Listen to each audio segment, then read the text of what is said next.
Hello, this is Jason Mundragon. Welcome to my podcast Universal Consciousness, where I'm taking on everything in the universe and making it comprehensible to the collective consciousness. In this episode I will be presenting the birth of our universe and then our solar system. And so, let's get to it. It's not a mystery why we exist on the very outskirts of this universe. We have a tendency to overthink the pure simplicity of this. Consciousness grew from what we consider to be a centralized source, then much like the sprouting of all life it continued to reproduce into the varieties we find throughout the universe. Genes continue to evolve, species continue to impart evolved understandings, and consciousness continues to expand in the same way. Consciousness, however, when seeking to advance and is blocked by current situations, will break many obstacles to continue to evolve. Catastrophic events, mass civilizations, and even planetary destructions can occur. For in the aftermath of these events, consciousness will continue onward. We in our misconceptions of the material universe view destruction as detrimental. It is only those of us with realization which seek to find deeper meanings to these events. There is great good within the universe, but know that the core of all that is transitioning is of conscious expansion. We are the future of this expansion. No matter what positioning we possess in life, no matter the dynamics and obstacles, we are giving these experiences to further this expansion. Receive this with kindness and love. The birth of our universe. Reflections can be considered as direct links, whereas reflective is considered as any step, one or more, farther from these direct links. When reflect is used, it can be used simultaneously. The planetary logos creates the form of the planet to his liking and is in direct reflection of the solar logos, which in turn is reflective of the galactic logos. Solar logos is directly reflective of the universal mind or the source of consciousness, depending upon which path it takes. All logos, though conditioned by forms, possess consciousness, and so very much like us existing with dual natures. There are also grand bodies that are of consciousness, though not necessarily conscious. I must add that there are grand bodies that are of the outer universe. All bodies that become infected by the outer universe can thus infect its reflections unless these reflections are of the collective universe, a story spoke of in Perennial Wisdom about our moon. Though this is not to say that they are immune from physical effects. Even though we possess a connection to the omniconscious, very few perfected beings move that far. The source of consciousness is generally where they complete their journey until this known universe has completed its manifestation. The source of consciousness reflects the omniconsciousness and the keeper of the plane of space. The universal mind reflects the omniconsciousness and the keeper of the plane of time. Lastly, the omniconscious reflects the absolute, which has no further reflections. Many definitions made by us when considering a singular Godhead has usually defined the source of consciousness. We place relative reality to the source of consciousness through our conceptual understandings, not fully realizing that it reflects the omniconscious, which reflects the absolute. Only the absolute is without form to what we conceive. These are the connections when considering our universe. They may be altered somewhat in others, but the absolute is never changing. The absolute laws are manifested through consciousness and is directed to bring consciousness to absolute truth. Once manifested, they create an unbreakable law to the known universe and its functions.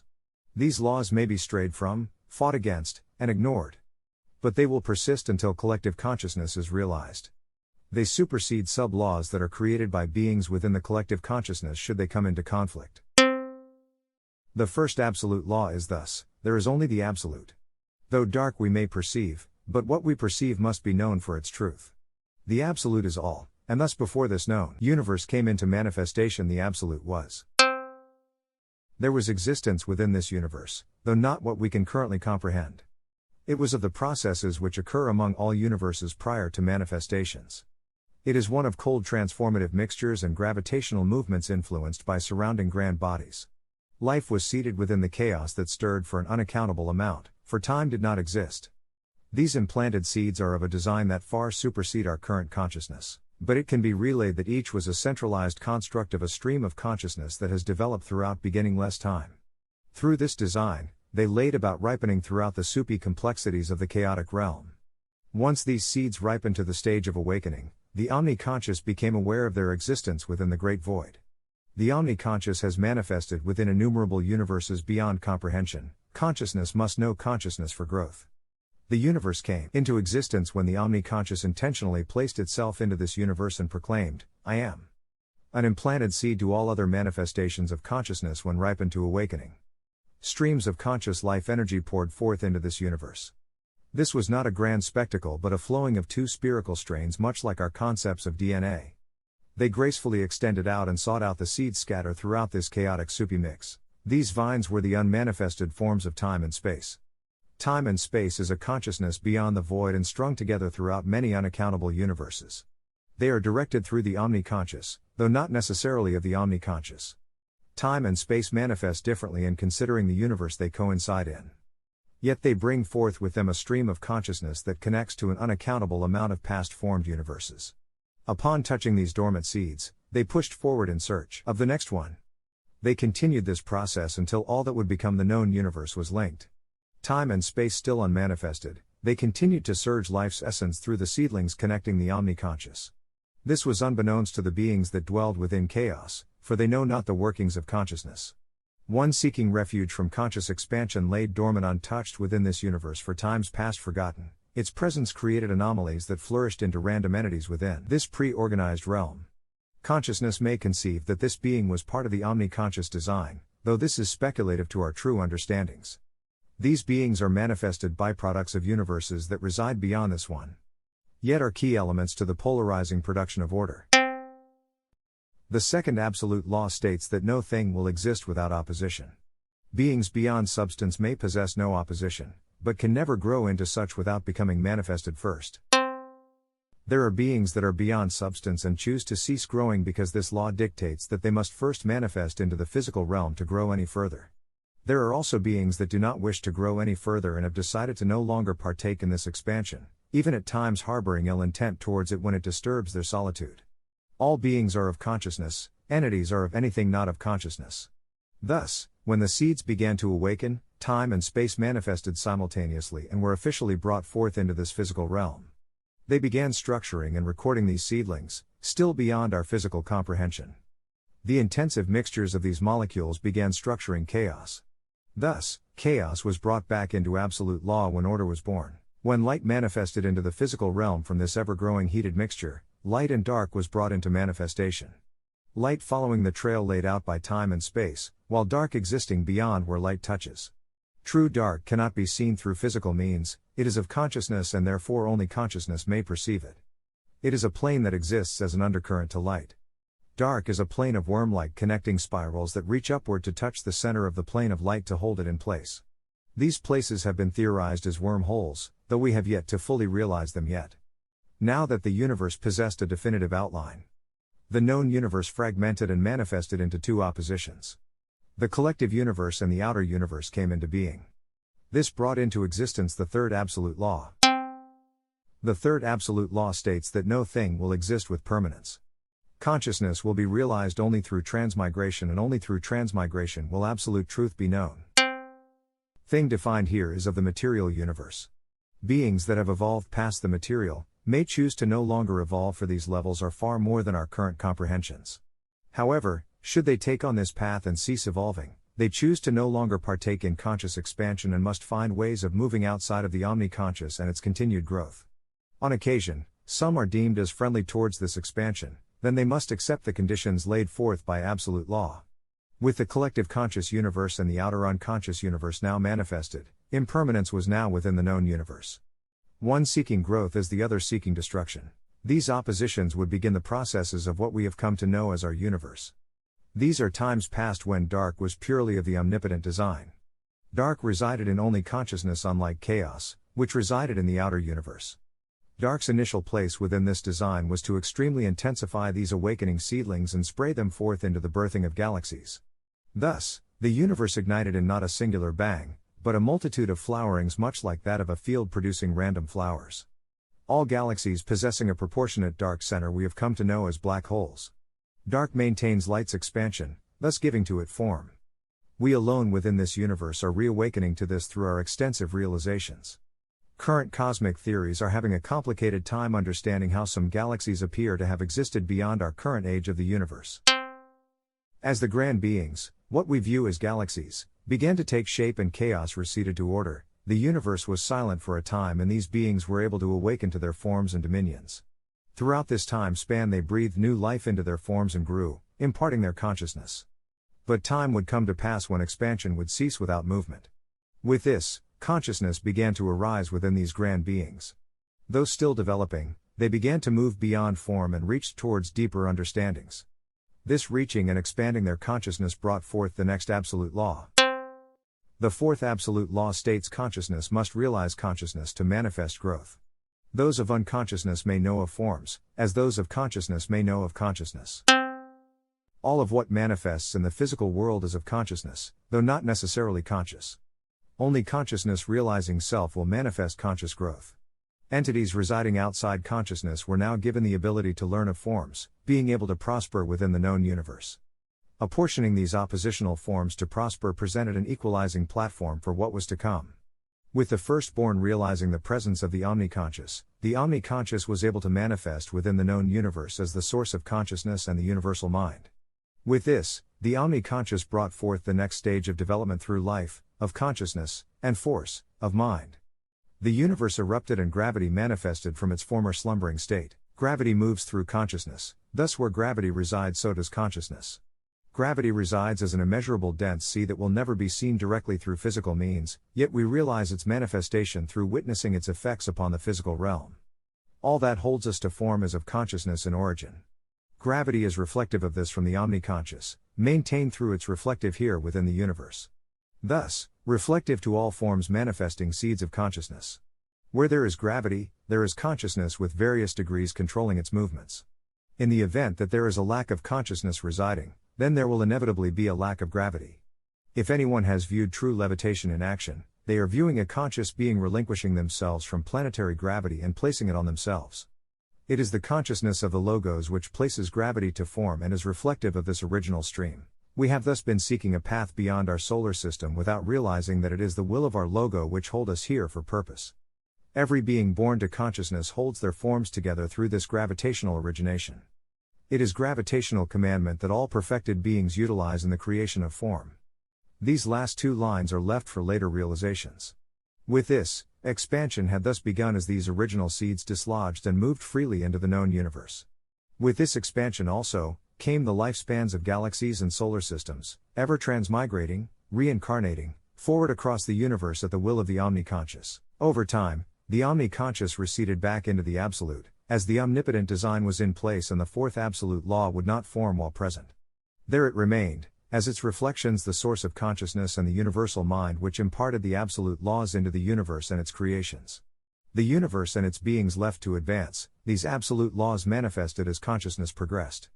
A variety of manifestations occurred throughout this time period without the guidance of the omniconscious. Many beings of consciousness began to develop separational qualities and attempted to avoid the destructive energies that would end their current way of existence.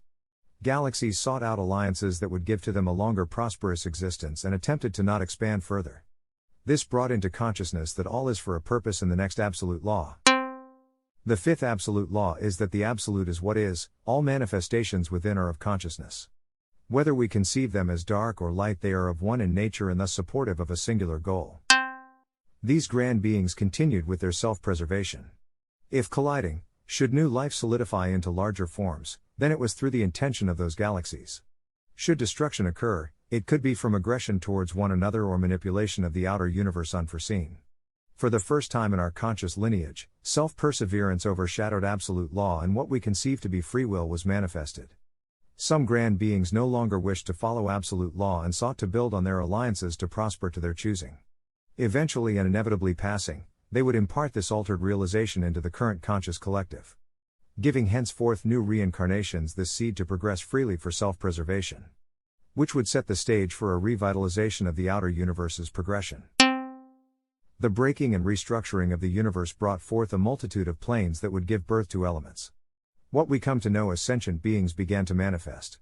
Whenever manifesting, the second absolute law would simultaneously manifest within the known universe, though not necessarily conceivable to a conscious being. The plane of light gave birth to the most ancient of us in the dragons, which concurrently gave birth in the plane of dark. 8 in all they developed the Dragon Council, they prized themselves on the strategizing and implementation of the will of consciousness.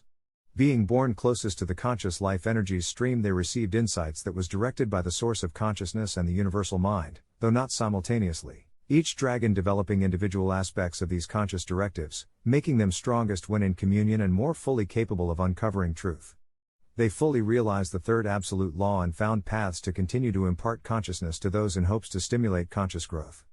Those dragons that were of the plane of light chose to become perfected beings and live in dedicated fulfillment to the collective conscious progress. This also meant that they would not gain conscious growth anymore and now live in continued communion with the collective consciousness to decipher communication from source. While those dragons of the plane of dark built a design of hands-on reincarnating through the time stream in the hopes of granting universal experience back to the omniconscious, believing they could work around the third absolute law, they kept their true forms hidden within the time stream beyond the physical realm. Deciding not to become perfected beings, this disallowed them the powers associated with reincarnation, incarnation, and avatar use. Yet those fragments entering into the physical realm were brought into the third absolute law. Their consciousness was scattered. They would over time within the cycling of their sentient life amass most of their consciousness and be graced with their true forms once again. This altered their reassembled true forms with new insights from their counterparts in the plane of light. Though still at their strongest when unified, they also found conflicts in interpreting the will of the omniconscious through its reflections. Through this experience of unaccountable time, they reassembled the Dragon Council, and the next absolute law was manifested through their experience. The sixth absolute law states, should consciousness move into form, form will fragment consciousness. Each fragment will thus gain new consciousness to reassemble anew. Only beings that have fully realized consciousness will maintain what they have realized. This fully realized consciousness is one that shakes the core of conscious beings. It is the ever-prolonged experience of the conscious continuity when brought forth into existence. One can know of it, one can project an experience of it, even one can theorize it.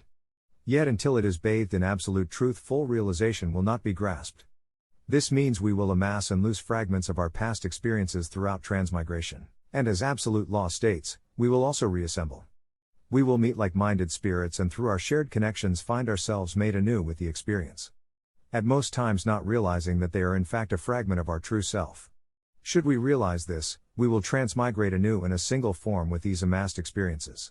Those of us who understand this, have amassed much of themselves throughout lifetimes. These fragmented forms of consciousness will also have a deep-seated fear of losing themselves and develop ways to stay unassembled, which would account for much of our counter-progressive thoughts.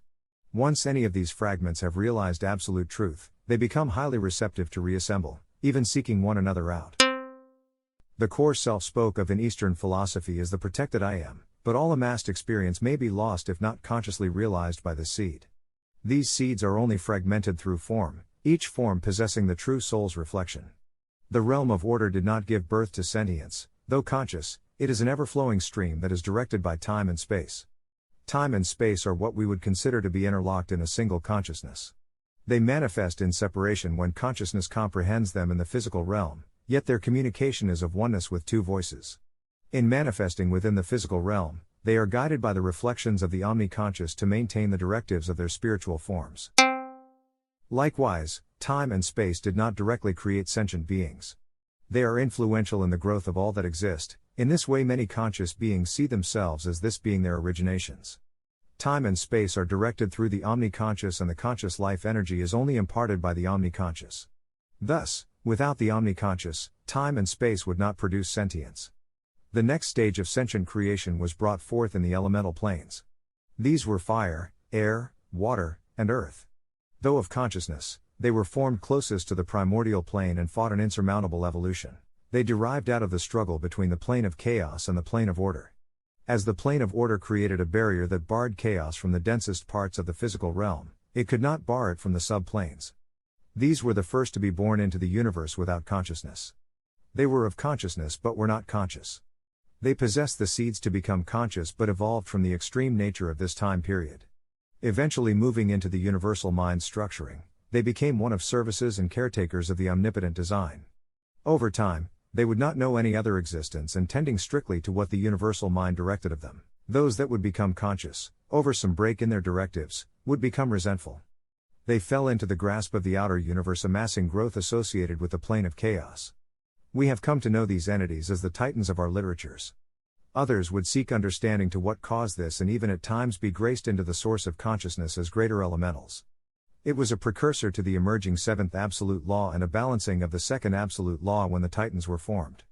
Being greater elementals and conscious beings allowed them growth in their consciousness. Thus, the higher elementals came into existence. The higher elemental planes of Holy manifested from fire and earth, and its opposite the plane of Psyche manifested from air and water. These planes manifested without oppositional qualities within the physical realm but did possess oppositional viewpoints on the nature of universal law. This brought into manifestation the next absolute law. The seventh absolute law states consciousness may traverse innumerable paths, they may search throughout existence and freely come to any conclusion.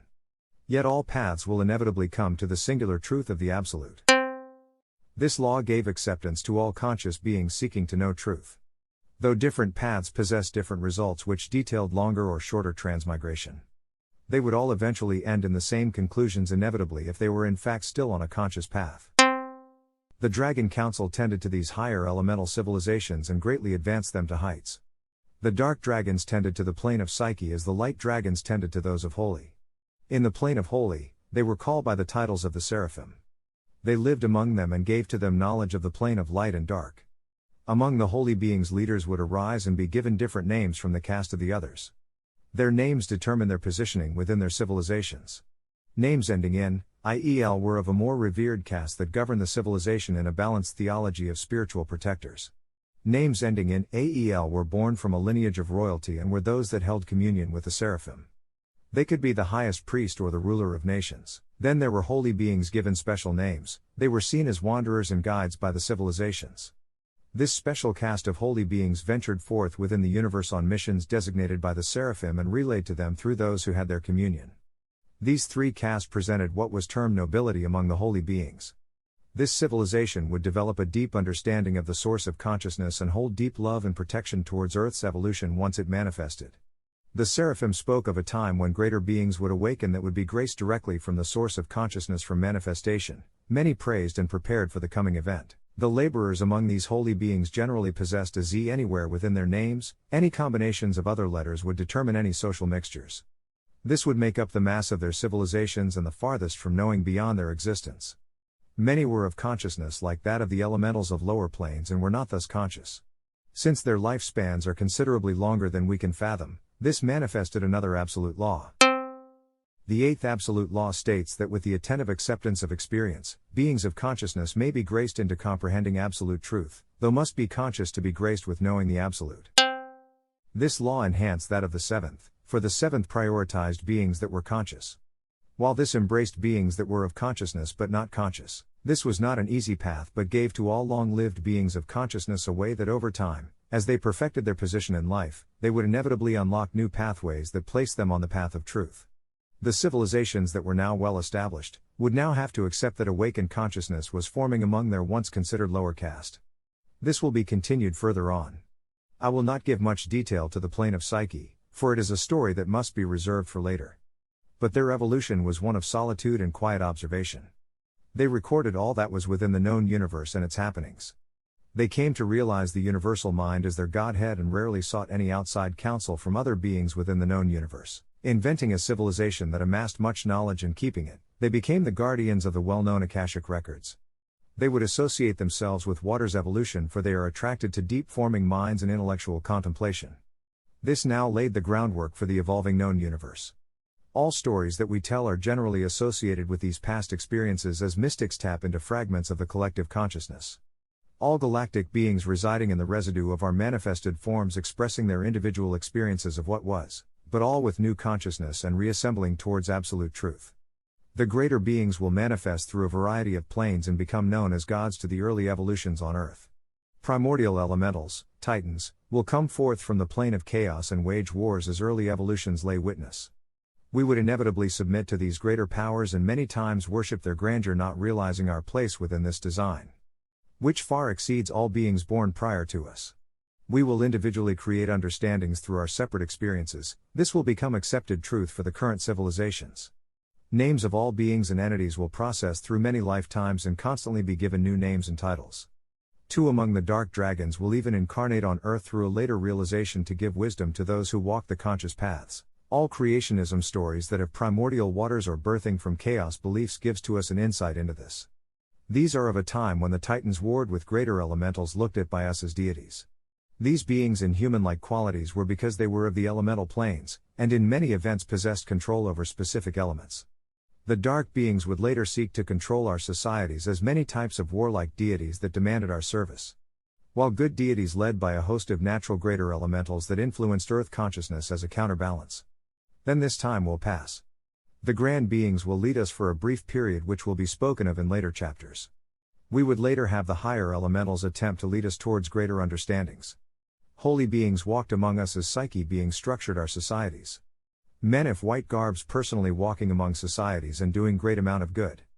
They will haunt our ancient literature with obscurities that will stay rewritten by visionaries and empathic mystics far past the time of occurrence. Then they will leave us. Next, for the first time Earth will produce its own greater beings. They will lead in both good and bad ways and will be met with the arrival of star beings, all attempting to stake their claim in our survival.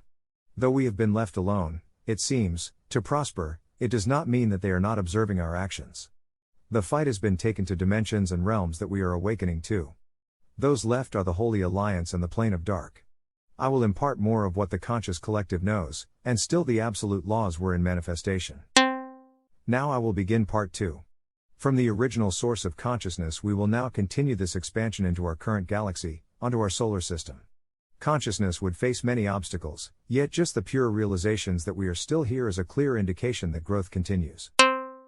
These understandings could not have been done without the realization of emanationism, which is derived from Eastern concepts of karma, occult, esoteric wisdom, Kabbalah, and Gnosticism. The coalescing of thousands of years, each greater being reflecting a fragment of absolute truth into the conscious collective to be solidified and brought forth. This did not come without its hindrances, however. Each portion of realizations brought a following group that would manifest a concrete definition of its concepts. Thus, falling away from the 7th and 8th absolute law and lacking further conscious growth. During in-between times when conscious mystics became non-progressive, the mind mystics took on the act of connecting the understandings as philosophers, scientists, and occult experts. We have Plotinus from what they called now Roman Egypt, Michael Servetus who was burned for non-Trinitarianism by the Church, and Madame Blavatsky, a Russian philosopher. There are many others. If you note the time spans, then you can realize how long this has been attempting to manifest. Then there is Georg Wilhelm Friedrich Hegel, a German philosopher that brought forth into the Western world what we call absolute idealism. Absolute idealism was Hegel's account of how being is ultimately comprehensible as an all-inclusive whole. Hegel asserted that in order for the thinking subject, human mind or consciousness, to be able to know its object, the world, the universe, at all, there must be in some sense an identity of thought and being. Otherwise, the subject would never have access to the object, and we would have no certainty about any of our knowledge of the world, the universe. To account for the differences between thought and being, however, as well as the richness and diversity of each, the unity of thought and being cannot be expressed as the abstract identity, relative reality and fragmented souls. Absolute idealism is the attempt to demonstrate this unity using a new speculative philosophical method, which requires new concepts and rules of logic. According to Hegel, the absolute ground of being is essentially a dynamic, historical process of necessity that unfolds by itself in the form of increasingly complex forms of being and of consciousness, ultimately giving rise to all the diversity in the world and in the concepts with which we think and make sense of the world. Piecing it together. If we take into our collective consciousness the purity of realizations from all these branches, we can begin to combine what we know as the absolute truth of the planes and how the densest physical matter produces various degrees of sentience. We can also conceive how consciousness is first manifested from another source of consciousness, strung by a continuity of consciousness. Since consciousness is primarily responsible for the activity of time, space, and gravitational movement, we can now conceive that the physical universe is first reflective, then manifested by consciousness. Through this manifestation we automatically manifest the 2nd, 3rd, and 6th absolute laws and become part of the physical time stream. This brings with us a dependency of prior reincarnations and fragments of the original forms. We dislodge from this and become a self-manifested seed, though still part of a whole, when we come to realization. Much like the seed of a tree dislodging to manifest its own growth. Thus, our true forms are manifested from our very first manifestation when we enter and bring forth the reflected concepts of I am. Thus, bringing forth into manifestation the 4th absolute law as consciousness knows of consciousness. Beings can exist for ages and not once produce this I am realization. As we have seen when learning of our deeply past historical ancestors. They just continued to reprocess until those began to awaken. The very moment to which they did, they manifested a true form seed. Any further reincarnations would thus become a fragmented seed until they realize this, fully amalgamating when they fully amass these seeds. We tend to view the explosion of populations here on Earth as a sign of our physical productive qualities. However, this population increase is due to the many true formed seeds that have developed, thus amassing more fragmented souls that now must be reassembled. The only way to truly diminish overpopulation is easily a conscious path of unification. We have been made to understand that we always were. This is true in the sense of reprocessing in the physical realm. It is not true as well, until we manifested the conceivability of I Am, which can originate in either the universal mind, water's evolution, or the source of consciousness, Earth's evolution. They are both reflections of the omni-conscious and may determine which pathways our initial true seed may fragment into. These two pathways will also determine what type of mystic will manifest from which greater being in considering their journey. Omni-mystics have thus fragmented in both Earth's and water's evolutions. Depending on the lengthiness these lifetimes and the paths that we primarily have associated ourselves with, we can thus realize how hard it is for those of water's evolution to have any relatability to those of Earth's evolution. For either evolution would have been relentlessly the prime evolutionary path of these forms. As consciousness continued to fragment and be reformed, we have thus continued these evolutions, bringing forth variations of our understandings of it. Those of mind brought forth systems of numbers and structure which would be mind-boggling to those of consciousness. Though even these complex understandings had absolute truth hidden within their concepts. As those of consciousness would bring forth simplicity of unity and truth seen just through retrospection of the universe.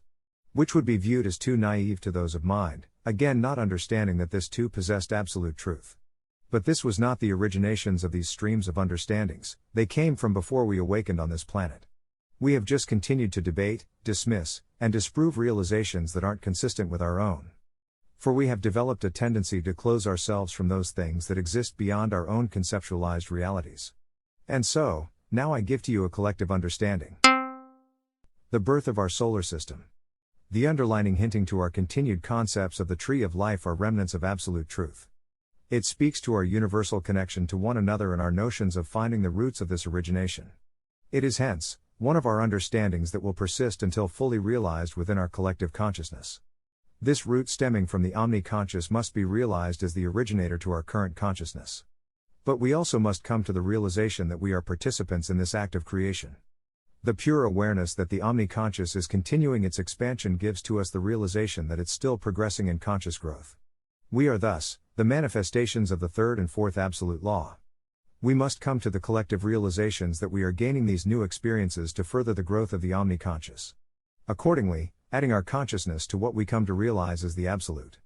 Know that there is still more to amass and experience even in the blink of a lifetime far beyond what we can conceive. We are beauty, love, and conscious as a whole. We burden ourselves with meanings to this existence, few acquiescent when they realize a fraction of this truth. But it is in the fractions that we piece together the whole. Seeking to know one fraction is more than many can conceive of in lifetimes. And so, when such realizations are imparted, understand the conscious lives and its travels to convey to us these realizations. I have known many who have decidedly not wished to impart from such cumulative experiences. Some fearing how it would be received, while others keeping it to themselves for self-progression. I myself fully realize that I challenge our scientific structures and belief systems by putting forth this understanding. I have had many friends that grew annoyed with my secrecy, for I had my own internal struggles and did not wish to impart partially realized views. However, as the Aquarian age comes into manifestation, it will bring with it secrets that have been hidden and must be now realized by us. Greater beings have so far subexisted in a world few can consider real, yet it is more real than our current understandings of one. We have seeds of corruption that are deeper than even the greater beings seek to realize. And so, these unawakened seeds hold the possibilities to even ripen in them. Plasma physicists are now coming to understand this undercurrent spoke of by many ancient teachers which connect all of existence. Science has come to call this electromagnetic currents, as the ancients called it the conscious life energy stream. Both directing us to understand the origins of the known universe. This origination can be of simplicity or complexity depending on which path we view it. With such a multitude of fragmented concepts pointing us towards absolute truth, it allows us to perceive that the collective consciousness is strengthening and reassembling. Dense matter now giving to us a recognition and resemblance to our lightest understood forms. The brain's resemblance to the universe, the replication of the Fibonacci sequence, and the God particle are examples. The latest is how life's energy, now defined as plasma within our bloodstream, resembles the branches on a growing tree stemmed from cosmic origins. It is okay that we continue to reason with our newfound understandings. Eventually we must come to accepting them, or we do not gain new insights into absolute truth. Continuing the path of the conscious life energy stream. Time and space surged active currents by means of the omniconscious. Life manifested and formed into existence. Through gravitational movements, these firstborn galaxies collided and meshed their collective consciousness in an ever-evolutionary display. Our own Milky Way would not be an originally manifested seed, but a continuation of this conscious path. Our consciousness imparted by the Milky Way, imparted through the many solar systems, imparted to our now solar system. Within solar systems, much like us, we do not always stimulate conscious growth. Solar systems must gain consciousness to gain such connections. Their reincarnations are of what we know as suns in this time period, though many past cultures gave to them more personified names. I will come back to this in the fifth root race. Our sun, being one that gained consciousness and amassed its fragments as a being fully realized. We can thus say, is a perfected being. Our solar logo is first to gain perfected being status by the seeds planted from origination. By doing this through physical transmigration alone, manifested our ninth absolute law. The ninth absolute law states that perfected beings can create conscious forms with seeds of current full realizations. Those below that of perfection in consciousness are thus allowed to create conscious forms with seeds of manifestation. Those that are neither conscious nor of consciousness cannot create. It is to be known that our Father within this solar system wishes this recognition. All planetary logos are of His creation and through Him. They were the firstborn conscious, not of consciousness, aside from Earth, which was left asleep for future development. All other beings of consciousness beforehand needed to awaken consciously. It is through His journey to perfection that we bear the seeds of furthering absolute realizations beyond what is known to current beings. We were also given the powers of manifestation, a prize that many other beings and entities do not possess. They are forced to manipulate us or find ways to infect these powers to give them what they desire. When creating conscious forms, we possessed gifts beyond that of prior beings. When conceptualizing birth, we can either flourish a new conscious form or be graced with a fragmented soul seeking to reassemble. This is dependent upon the consciousness of all parties involved with the conceptualizations. We avertedly make statements such as old souls to our children that are born awakened, but never have the means to assist them in their progression towards their own personal growth. They fall through the seams and end up living lives that places them further on their paths if they are not strong enough to persist their own progress. We also can give birth to new conscious forms that have a fresh perspective and admirable fascination to the beauty of life. This purity creates an incredible and indescribable protective quality that overrules our ability to allow the new being to experience life, so then we can unfortunately hinder their growth as well.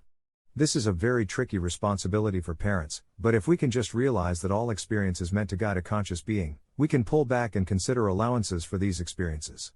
I also in no way will ever propose a segregated development of these two types. Within the omnipotent design we were all meant to be connected with one another for reasons only we can realize.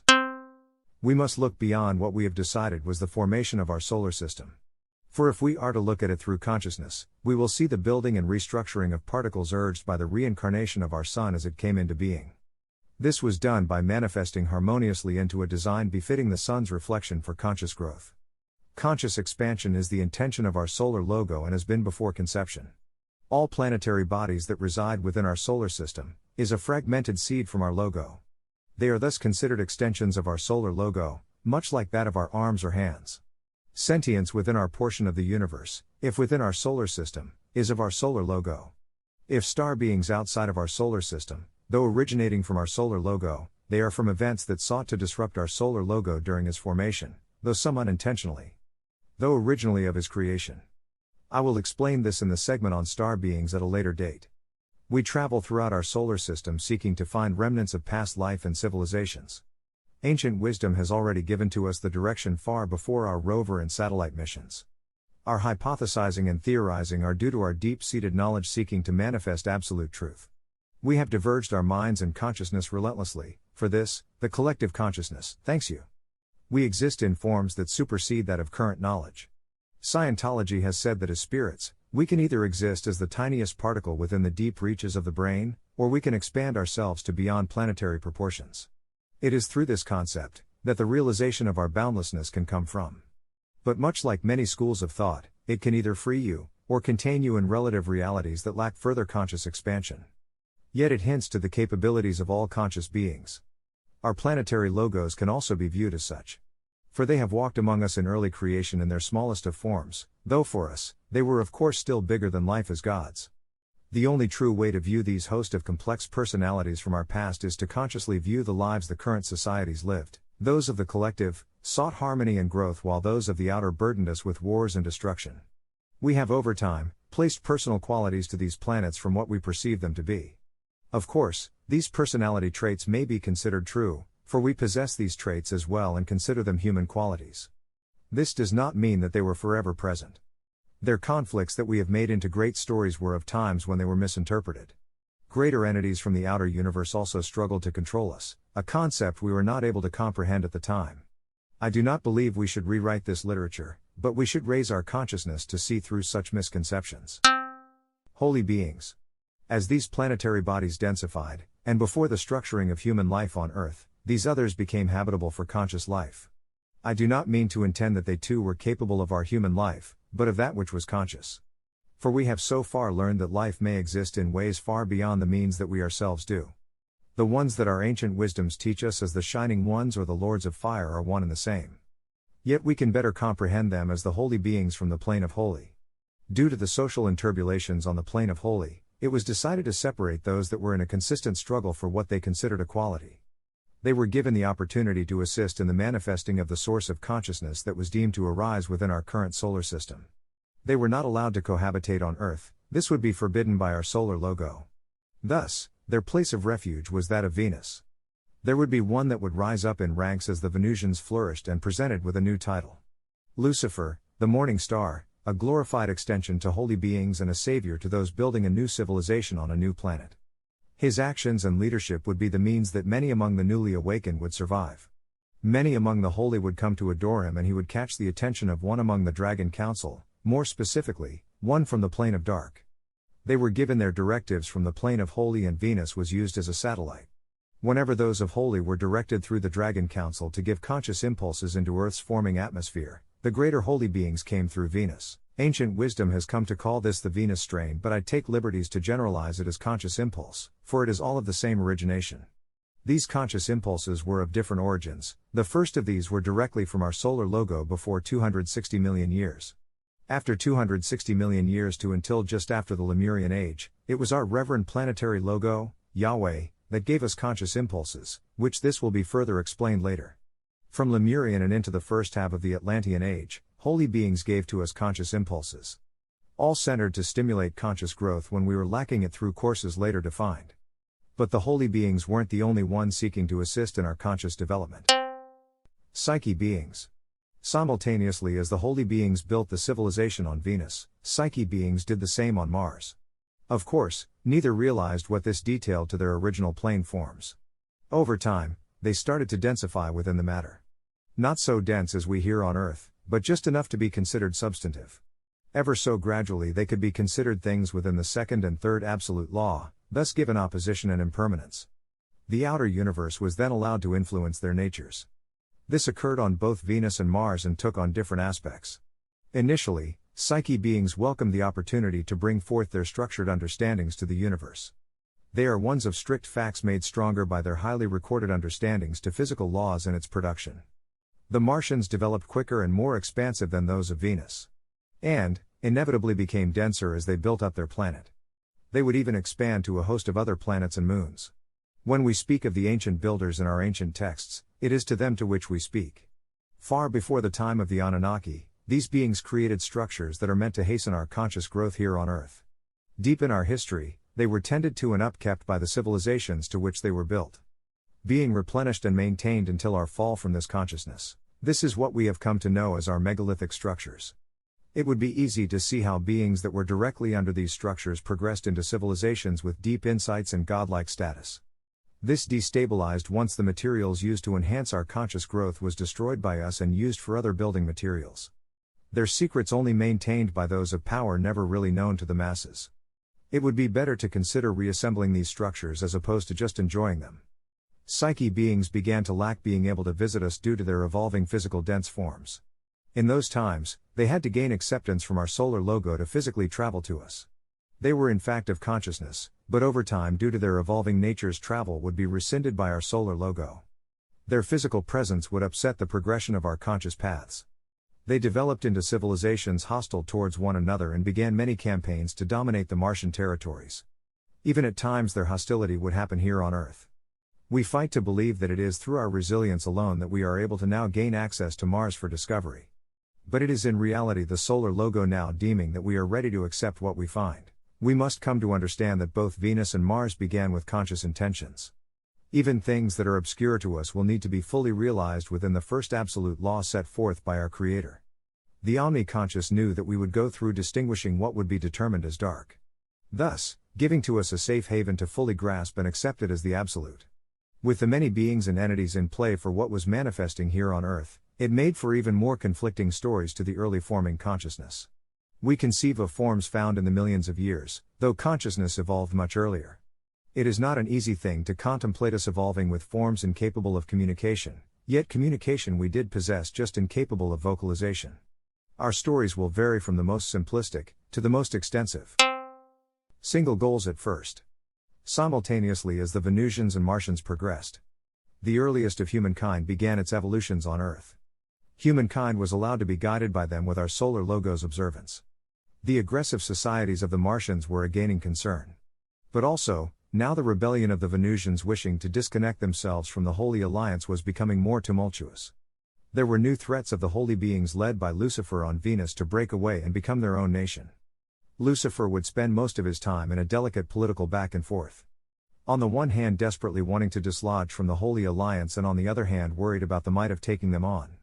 One among the dark dragons that always resided in the plane of dark beseeched upon him, yet he stayed unmoved, for he had little faith in greater beings. He was gaining recognition far more than he ever had back in the plane of holy. It was well known how this was affecting his personality. Yet during this strife these higher beings kept themselves as focused as they could, for they still believed we on Earth were for a greater good. There was a brief moment in our history, where Psyche and holy beings assisted one another in Earth's conscious growth. A time when few deciphered what was angelic or mechanized, for they all possessed common interest. It would be easy to see them together when assisting our early growth. But their individual eternal struggles would cease this cooperative way of thinking. This is within most ancient literature, but mostly amassed through the visions of conscious mystics such as Enoch's lineage. But there are many past mystics who envisioned a time when technology blended with angelic hosts. It is only now that we have become confused as to why these beings possess technology. For we have thus defined clearly what angels and aliens are. They are now conceived as either one, or the other. We search for reasons as to why we no longer are able to view what we consider to be unknown in this existence. As to why the veil is unknowable to those of form but seen with various degrees to those that are conscious. It occurred when our reverend planetary logo manifested on this planet and brought forth the last absolute law, its effects coming into fruition in the middle of the Lemurian age and has lasted since then. The 10th absolute law states that henceforth, consciousness may know of consciousness, now consciousness may know of all other forms as those forms are capable of conscious receptivity. Forms will only know of forms, but may know of absolute truth when progressed to that of consciousness. We consistently bring forward stories of the Tower of Babel and manufactured stories that speak of the breaking up of our communicational abilities. There was at the time so many greater beings and entities seeking to control our conscious paths. This placed us into a slumber to hinder them from taking hold onto our creative powers and manipulating it for their own infectious deeds. As now guardian of our conscious path, this now locked out all other influence. All consciousness will now know of us when we are capable of receiving them. Many of us are now capable, but at the time, we were not. We were born bombarded with corruptive tendencies towards aggression and domination as instinctual survival. This enhanced the fourth absolute law and brought forth protections until we were able to receive them. There are those that are born with a knowledge of the multiple layers of existence. We are born into a society that may not be able to know as we do. Many of us are then silenced and learn to keep this hidden from those who cannot see past this veil. This would have been much worse if the outer universe was able to corrupt us earlier in Earth's cycles. This also stopped the outer universe from infecting us directly. It would have to find new means to expand while we were allowed to strengthen. This led to the expansion of water's evolution in the Atlantean ages, which was acceptable for they still were of the universal mind. As we now know, they evolved into a great civilization with deep insights into the ways of matter manipulation. It was when they were capable of receptivity, that they opened the gateways to other beings and entities. The white magi became pitted against the black magi. The Anunnaki became aware of us on this planet as well as the hosts of other star beings again, spoken of later. I cannot say that in the future as we progress, that there are not more absolute laws waiting to manifest. But it is time that we realize those that have and what conditions made them manifest. There is perhaps much more awaiting us as we grow as a collective consciousness. I pray all is received properly. This concludes the podcast. I will give some bonus content for any wishing further realizations. Thank you for joining me in Peaceful Journeys. If you enjoyed my podcast, please consider helping my progress in any way. Please feel free to contact me, or subscribe, find me on my social networks, share, like, and of course any monetary assistance will be placed back into my work. I am a new author of just under a year and have really made my work completely within reach at just 99 cents on Amazon Kindle. The information is more important than anything, but everything helps in a collective way. Thank you again.